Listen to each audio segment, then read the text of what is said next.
Kangen zaman Pak Harto, di mana zaman tak boleh ada sekolah swasta kaya, seragam SD sampai SMA diciptakan di zaman Pak Harto.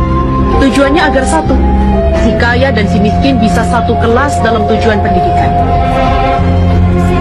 Kangen Eyang Harto, zaman di mana masa-masa swasembada pangan bahkan bisa ekspor.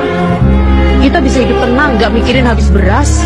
Negara agraris bukan hanya slogan, semua dikelola dan dijamin oleh pemerintah.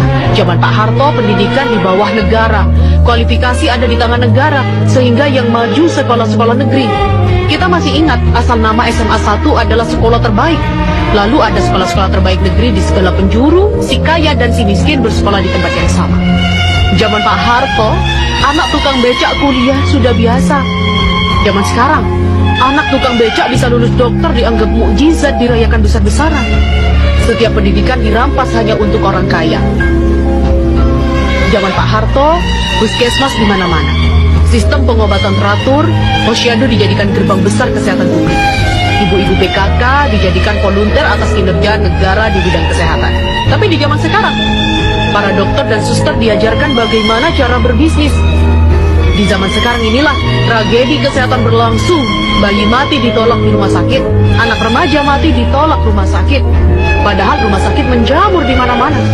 Zaman Pak Harto, penyedia pendidikan, kesehatan dan papan menjadi tugas layanan negara.